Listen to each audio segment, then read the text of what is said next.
So, if you were to Google Elon or go on YouTube, most of the interviews are about business, but I thought since this is about dreams and life skills, we focus more on the various turning points in Elon's life from where he grew up in South Africa to where he is now, because everyone has a journey. So I thought it would be cool that when you look at your life, there's going to be certain parts where you're like, if you went this way, you end up here, but if you go this way, you end up there.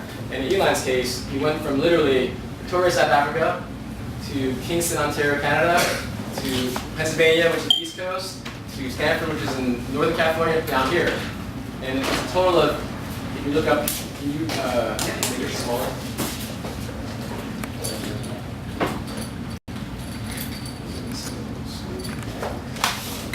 So if you look on the map, Elon, and correct me if this is correct, so Victoria, South Africa is here, northeast part of South Africa.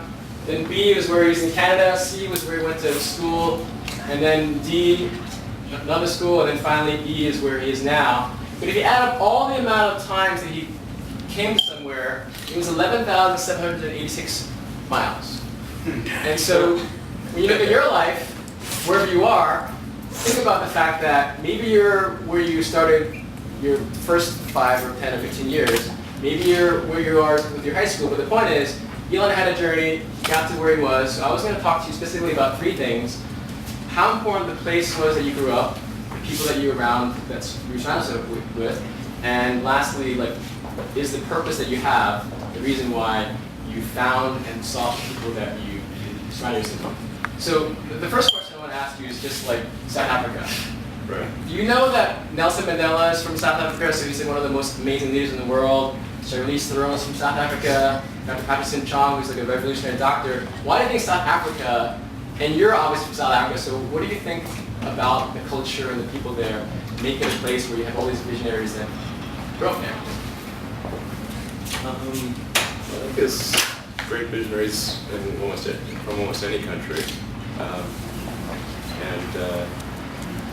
think certainly there's some great people like right now that came from South Africa. I don't know. I'm not sure. There's certainly an eclectic mix of people in South Africa. Sort of a wide range of cultures, and I think some of those interactions are pretty helpful to come up with new ideas. I think that the United States also has a great mixture of cultures. And there's a lot of incredible people that come from here. In fact, more amazing people come from the United States than probably anywhere else in the world. And the reason I wanted to come here was because the forefront of technology is in the U.S. I like technology, so it's not the right place to go. And what about the people you surround yourself with, like your mom, your brother, your sister, your cousins? I mean, what kind of an impact did they give to you?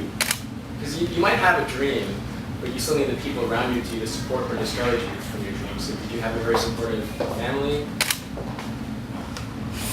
I think they were unsupportive, but I can't say they were particularly supportive. My father was quite uncomfortable. I got beaten up a lot at school. So. Really? Yeah, it sucks. For what? For no good reason, I think. I read a lot of books, and I was for long, up until 10th grade, I was pretty much the smallest kid in my class.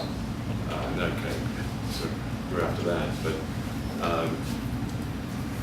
mean, I think part of it was like my own fault for being like a bit of a smartass sometimes. But being sort of a small, bookish smartass is a recipe for disaster. And South is a very violent place, and violence is like nothing. So what would you suggest to our students though? Let's say they've been bullied, maybe their mom or dad aren't supportive, and like you, I was the shortest kid in my class till 10th grade. Right. I always got bullied. So what would you suggest, like how did you deal with that when you were a kid? Mostly I ran.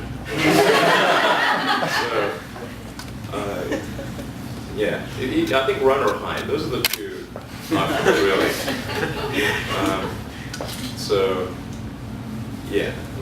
Hide in classrooms during recess. Okay, so that's what you suggest to our students. Run or hide. I'm not sure what the other options are. Okay. And actually, when I left South Africa, I left by myself when I was 17 against my parents' wishes and with almost no financial support. So when I was in Canada, I sort of supported myself through various odd jobs, and managed to get a student loan and go through college, but I paid for my own college.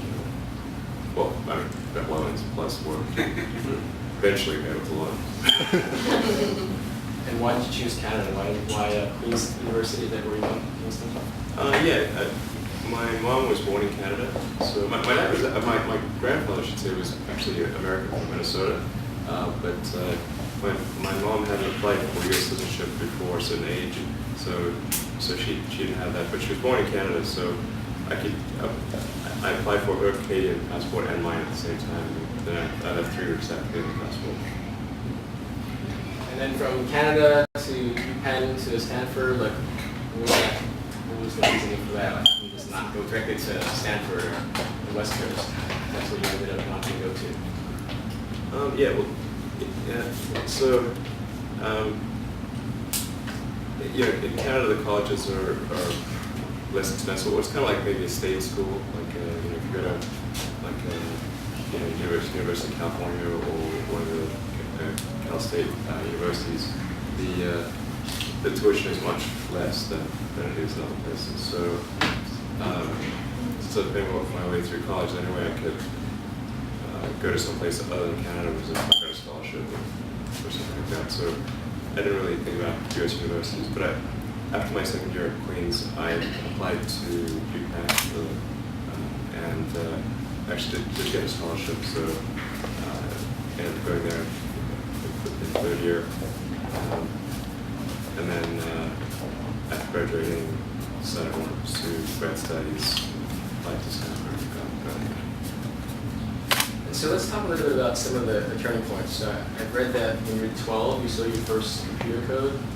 You get a class for $500. Right. So again, you have an idea, as all the students have. Who did you reach out to? Did you reach out to your mom? Did you reach out to your cousin? Or like, how did you make that, oh, I have this product, to here's $500, Elon?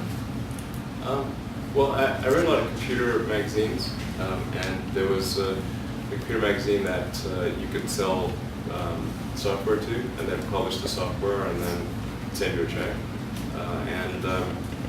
And I like playing video games, so I need more money to buy a better computer and more video games.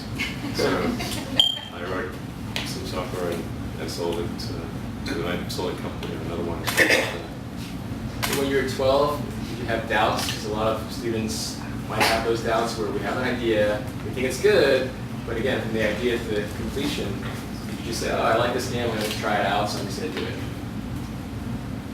Well, I just really liked computers, and programming was kind of fun. It seemed kind of amazing that you could make a computer do all these things. So I didn't think they would accept I didn't think they'd actually buy the software, but if you don't try, then you definitely have 0% chance. So I mailed it in, and then they bought it, and I don't think they knew I was 4 years old, actually. Do they know you now? I think, yeah. I guess after I sold the second program to them, I went and visited their offices. And then you fast forward to your college. I've watched their interviews, and you kind of tell people, I thought about what I want to do. I thought about the internet, sustainable energy, and like space travel. And now people might believe you because you have 2 companies, or actually 4 companies that you created or started, and you invested in a 5th one, right? Right. A lot of companies he's created and started. But back in college, did you share your dreams with your classmates? Because can you imagine if I were with you in college and you say, hey, I want to fly into outer space.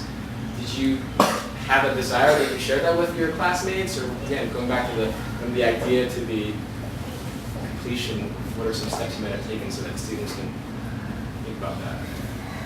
Sure. Well, I mean, when I was in college, I just thought about the things that might most affect the future of the world.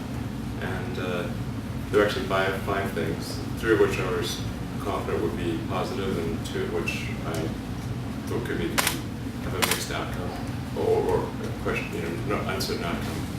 And the three that I thought would definitely be good were sort of space travel, particularly making life multiplanetary, sustainable energy, and the internet. And then there's writing genetics, reading, writing genetics, and artificial intelligence, which are more of a thorny issue. So I didn't think at the time that I would be involved in all three, but those are just what I thought would most affect the future.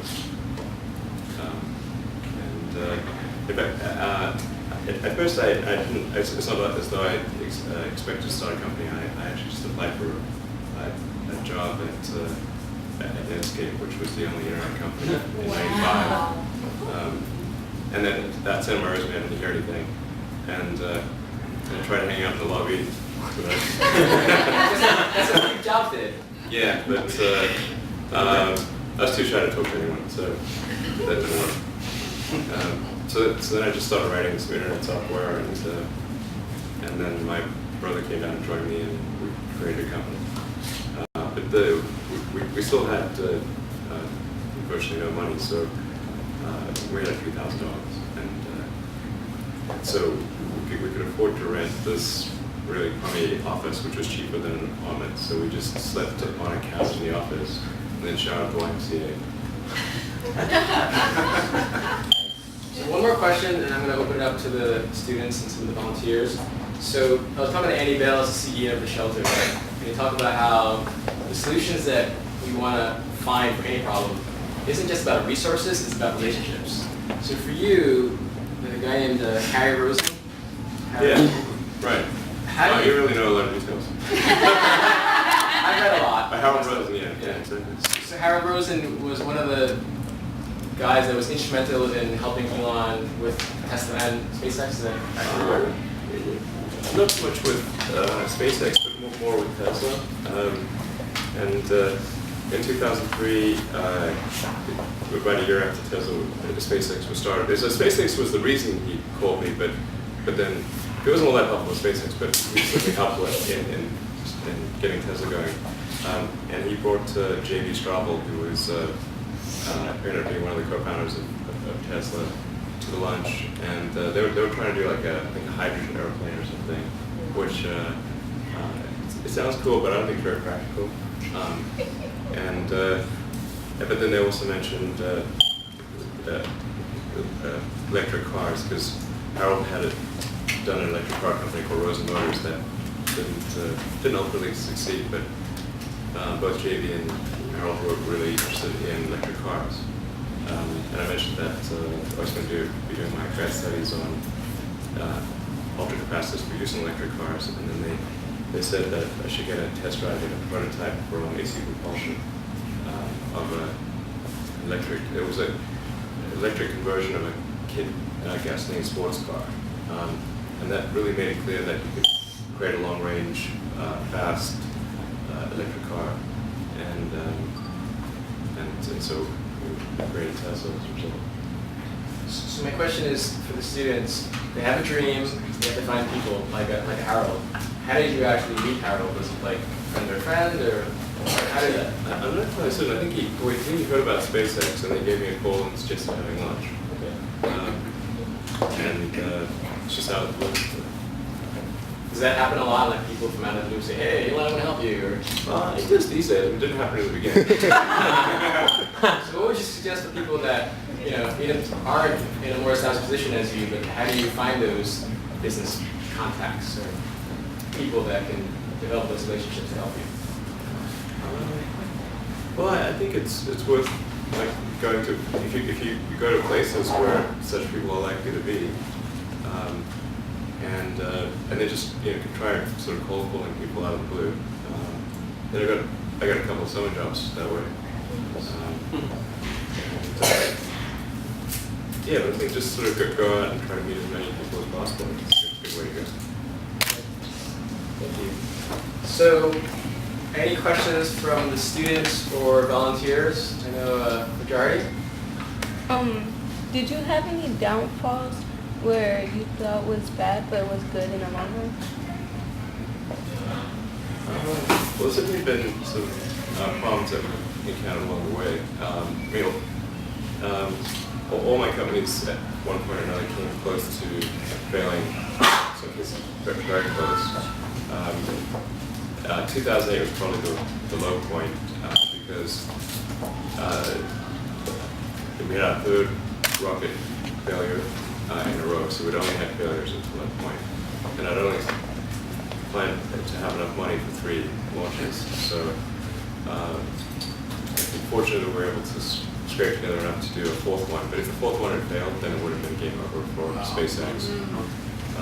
And then also later that year, because of the financial meltdown, we weren't able to raise money, outside money for Tesla. So I committed all the money I had left, and then the existing investors agreed to match that amount. But we only closed that financing round and got the money at 6 p.m. on Christmas Eve. Wow. That was the last hour of the last day that it was possible. We were right after Christmas. So basically you did fundraising? Well, creating any company, you've got to grow any company, you've got to convince people to give you money. And in order to convince people to give you money, they have to think that there's a good chance that the money will be worth more after they give it to you. But in terms of the amount of time spent raising money, it's a pretty small percentage of what I do. So less than, well under 5%, maybe 2% of the time. Agnes? Are you scared to go up to space? Sorry? Are you scared to go up to space? I wouldn't say I'm scared to go up in space. There is certainly some risk to going to space, but I think it can be reduced to a very, very low likelihood. So I think it can be very safe. And ultimately, in order for humanity to become a spacefaring civilization and travel to other planets, it's really important to make space travel super safe. Are you going to go to Mars? I'd like to, yeah. Are you going to send animals up there first? No, I think probably not. I mean, I think it's no, because I'm not sure who would take care of them. Do you have any pets? Yeah, Labrador and a border collie. He has 5 kids too. Nice. Any other? You already asked 2 majorities. Anyone else have any questions? Bonnie? Hi. You said that initially you were very shy and to approach people, and then you got to a point where you know where to go and who you need to talk to. How did you get from that point of being like an introvert and a shy person to, meeting all these important people and pushing your idea and, being at the right place at the right time? How did you make that transition? I just forced myself to do it, even though it was mentally very painful. So, who was the first important person that you met with? Most important person. Well, it depends on how important. I suppose well, the first really important person I met was this guy by the name of Peter Nicholson, who was this is when I was in Canada and I was trying to get a summer job, and I read this article in the newspaper about this guy, and he seemed really smart, and so I just actually I couldn't get to him directly, but then I called the newspaper and asked to talk to the writer, and then I met with the writer, and then the writer connected me with Peter Nicholson. He was the head of strategy for the Bank of Nova Scotia, which is one of the largest banks in Canada. And he later became the chief economic advisor to the Prime Minister. So he's a really smart guy. And I had lunch with him, and then I said, well, if there's any chance of a summer internship, that would be great. And he actually ended up giving me a job working for him for that summer. Oh, that's awesome. Thank you for sharing. 2 more questions. Any? Yes. How did you make the Tesla car? Yeah. Which essentially used the body and chassis, remove the gasoline powertrain, and put in an electric powertrain. And then there were 2 elements to it. So there was that, and then the other part was that we would license a bunch of technology from AC propulsion for the powertrain. Now both of those premises turned out to be pretty stupid, because it actually ended up costing us way more to convert the a frame that was designed for a gasoline car to electric than if we just designed something from scratch. But we still had a lot of the downsides of the car that we used as a base platform, which was the lowest lease. And then in terms of licensing the technology for AC propulsion, it turned out that none of it was really producible. Like, it was really difficult to manufacture and required a lot of hard work. So we had to redesign all the powertrain technology. So, yeah, but on the other hand, if we knew we had to do everything from scratch, then maybe we wouldn't have started the company. So, even though it was a mistake, it might have been a good mistake. So, one more question? What's that, Jonah? So one more question, and then one more couple of pictures. Actually, no, we can go a little late. Okay. Oh, is that on time? Or? It's like 3 minutes slow. Oh, okay. Probably 2 more? Yeah, sure. And then we take a picture. Sure. What was your question? Did you find any planets with life? Sorry, any plans for flying? No, did you find any plans with life? Oh, plans for life? No. So far, nobody's found any direct signs of life. But the telescopes are indicating that there's a huge number of planets out there that are similar to Earth. So it seems likely that there's at least primitive life, like single-celled life, bacteria, that kind of thing. Then there's a much smaller number that would have sophisticated life, like plants or animals, and then a much tinier number that would have life that we can talk to. And that number might be 0 in our region of the galaxy. Hopefully it isn't. But we've not seen any direct sign of communications from nearby solar systems or solar systems. Yeah. Yeah. Yes, and it's always like a debate. Like, it'd be cool to discover life, but not if that discovery is the approaching invasion fleet.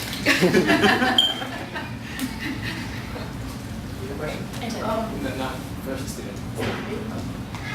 Do you drive the car that you designed? Yeah. Nice. That's the Very way quiet too. Almost ran me over. I didn't hear it. Yeah, it's important to always use your product and figure out what if they think every day about how it could be better. Is there a question, Manisha? Yeah.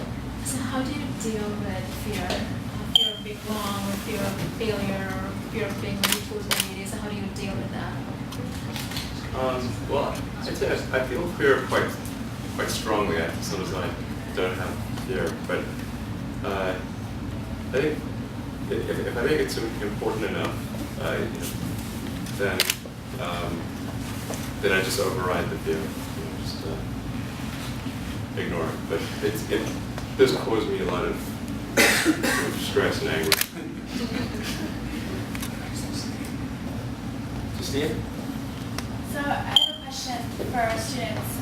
How can they best reduce their carbon footprint in their everyday lives? Because I don't know if you understand, but regular cars, they put pollution into the air, which we breathe into our lungs, and it makes us sick. And he's invented a car that is electric, so it doesn't need gasoline, and that's like the future of our planet, and that's huge. So how can our students be aware of their environment and decrease their carbon footprint on a regular basis? Sure. Well, I guess that your carbon footprint is not huge. Right? So unless you're driving like a big car, a big gasoline car or something, but certainly vehicles are a huge source of carbon. Electricity is still a significant source of carbon. That's why we need to have sustainable electricity production as well as electric cars. So obviously, to the degree that you can minimize your use of electricity, that would reduce your carbon footprint. Yeah, I think that's probably the main thing. I suppose you can also be like a vegetarian, yeah. She's vegan, actually. Yeah. Are you vegetarian? I am not vegetarian. I've tried being vegetarian, I've tried being vegan, but I can do it. Okay, so one last question, I'm going to take a picture. If electric cars are the future, then when we be using too much electricity? Well, so it's important to reduce the electricity in a way that doesn't put carbon in the atmosphere, and that's where solar power is really helpful. So Solar City, we haven't talked about Solar City very much, but that's one of my companies that uses solar panels to create electricity, so it doesn't produce any carbon. Great. Thank you, Elon, for coming.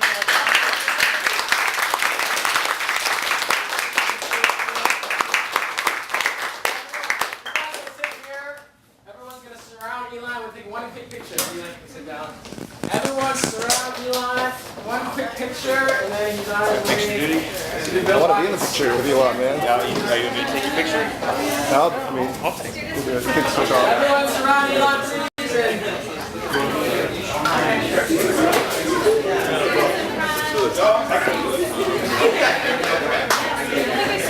One quick picture. All right, everybody look at this camera right here. Everyone look at Steve's camera. Right there. Make sure you can see the camera so your face is Good. Okay, Yeah. The 80 and 90 is sorry. exactly. Look that way.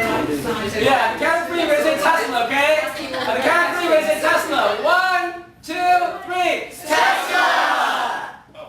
Next one, we're going to say SpaceX, okay? All right, Count of three. 1, 2, 3. SpaceX!